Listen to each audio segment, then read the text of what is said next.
રહ્યા છો i7 news Gujarati. હું છું પાયલ બામભણિયા। જોઈએ આજના મહત્વના સમાચારમાં। સંજેલી તાલુકાના વાસિયા ગામની મુકુલ ઘાટીમાં આવેલ ભાપુર રાજેશભાઈના ઘરે છોકરી લઈ આવવાની અદાવતી સામે પક્ષવાળા આવી અને ઘર બાળવાનો પ્રયત્ન કર્યો। પ્રાપ્ત માહિતી મુજબ સંજેલી તાલુકાના વાસિયા ગામના મુકુલ ઘાટી ફળિયામાં છોકરી પક્ષના માણસો રાજેશભાઈના ઘરે 10 થી 12 જણનું ટોળું આવી અમે ગૃહમંત્રીના માણસો છીએ કહી ધાકધમકી આપી અને એક બેનરે માર મારતા હતા। ત્યારે બાજુના માણસો દોડી આવતા સામે પક્ષવાળા રૂમનભાઈ રાઠોડ, રમીલાબેન, રૂમનભાઈ, હિતેશ, નિતેશ, ધર્મેન્દ્ર અને હરેશભાઈ વગેરે ઇસમો ઘરની બાજુમાં પડેલા લાકડા અને ખાસ બાળીને ધાકધમકી આપી બાજુના લોકો દોડી આવતા ભાગી છૂટ્યા હતા। રાજેશભાઈ બદિયાભાઈ ભાપુરને પૂછતા જાણવા મળેલ છે કે છોકરી 1 વર્ષ પહેલા આશીષભાઈ જોડે કોર્ટ મેરેજ કરેલ છે અને અગાઉ પોલીસ ફરિયાદ પણ કરેલ છે। હાલ પોલીસ પણ સ્થળ ઉપર દોડી આવી હતી અને આગળની કાર્યવાહી કરવામાં આવી હતી।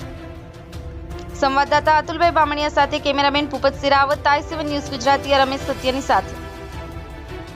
હાલ સંજેલી તાલુકાના વાસિયા ગામે અમે પહોંચ્યા છીએ ત્યારે અમુક માણસો આવી અને ઉગ્ર હુમલો કરી અને ઘર સળગાવવાનો પ્રયત્ન કર્યો છે અને જ્યારે આજુબાજુના લોકો દોડી આવતા તે અમુક લાકડા અને ઘાસ બાળીને ભાગી ચૂક્યા હતા।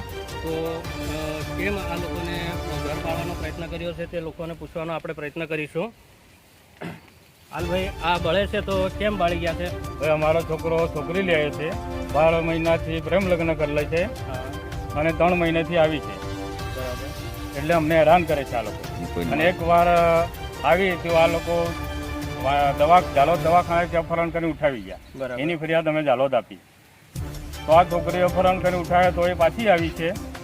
એને આ 10-20 દિવસ થઈ ગયા અને આ 3 મહિનાથી અમને હેરાન કરે છે। હાલ કેટલા સમયથી પાછી આવી છે? 20 દિવસ થઈ ગયા।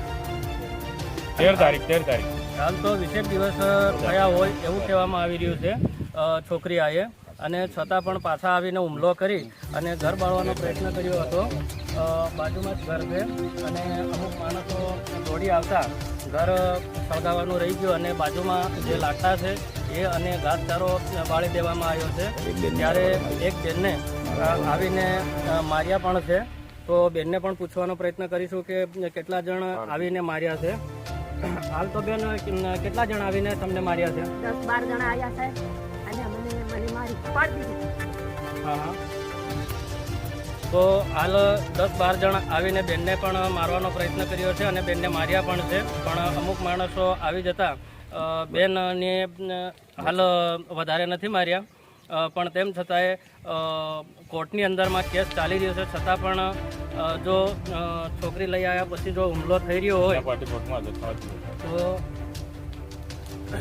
હાલ અમે એટલો પૂછવાનો પ્રયત્ન કરીશું કે અહીંયાથી જે છોકરી આવી છે એ છોકરીનું ઘર કેટલું દૂર છે?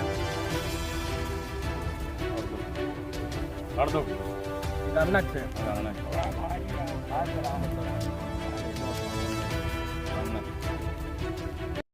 લાઈક કરો, શેર કરો, સબસ્ક્રાઇબ કરો i7 ન્યૂઝ ગુજરાતી।